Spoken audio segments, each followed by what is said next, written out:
মাত্র ৩ মিনিটে শিখে রাখুন ৬ কলির প্লাজো প্যান্ট সেলাই। আসসালামু আলাইকুম এভরিওয়ান। আজকের ভিডিওতে এই ৬ কলির প্লাজো প্যান্ট কিভাবে সেলাই করতে হয় সেটা শেয়ার করব। তো তার জন্য কিন্তু এখানে আমি ৬টা পার্ট নিয়েছি, অর্থাৎ ২টা পার্ট বড় এবং ৪টা পার্ট ছোট। এই বড় ২টা পার্টের ২টা সাইডে কিন্তু ছোট পার্টগুলো জয়েন করে নিতে হবে। তো প্রথমে একটা পার্টের একটা সাইডে কিন্তু আমি এই ছোট পার্টটা জয়েন করে নিচ্ছি, আর প্রত্যেকটা জয়েন্টে কিন্তু ডাবল স্টিচ করে নিতে হবে, তাহলে সেলাইটা অনেক মজবুত হবে।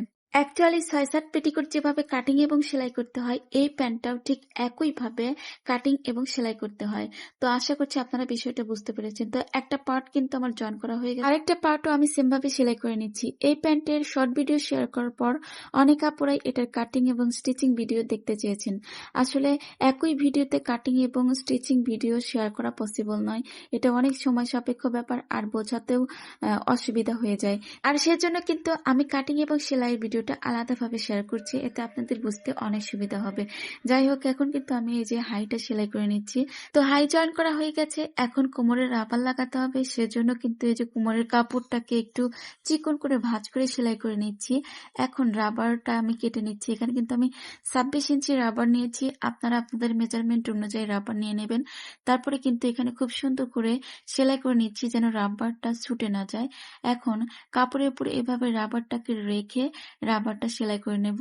এখানে কিন্তু অবশ্যই খেয়াল রাখতে হবে প্রথম সেলাইটা যেন রাবারের উপর না পড়ে। আমরা যারা পুরাতন তারা তো অবশ্যই এই বিষয়গুলো জানি, বাট যারা নতুন তাদের ক্ষেত্রে কিন্তু নানা সমস্যা হয়। তো যারা নতুন তারা কিন্তু এই বিষয়গুলো ফলো করবেন, তাহলে দেখবেন আপনাদের কাজের ফিনিশিংও অনেক সুন্দর হবে। তো এখন কিন্তু আমি রাবারের উপর ২টা সেলাই করে নেব, আর এই সেলাই করার সময় অবশ্যই কাপড়টাকে টেনে সেলাই করে নিতে হবে যেন কাপড়ের উপর ভাঁজ না পড়ে। এখন আমি মুহুরি সেলাই করে নেব। তো যেহেতু আমি প্যান্টের মুহুরিতে লেস লাগাবো, সেজন্য কিন্তু আমি ২ ইঞ্চিতে মার্ক করে নিচ্ছি, আর এই দাগের উপরে লেসটাকে বসিয়ে নেব। আর এভাবে করে নিলে কিন্তু লেসটা একদম সোজাভাবে লাগানো যায়। আপনারা ঠিক একইভাবে ট্রাই করবেন। আর যারা আলাদা প্যানেল করে লেস জয়েন করতে পারে না, তারা কিন্তু এই অংশটা মনোযোগ সহকারে দেখবেন। তো কাপড়টাকে উল্টো করে প্রথম যে সেলাইটা দিয়েছিলাম ওই সেলাইয়ের উপর আরেকটা সেলাই বসিয়ে দিচ্ছি। এতে কিন্তু লেজের মাথাটা হাইট হয়ে যাবে, দেখতে বাজে দেখা যাবে না। এখন ভাপিটি নিয়ে এর উপর টপ সুইন বসিয়ে দেব।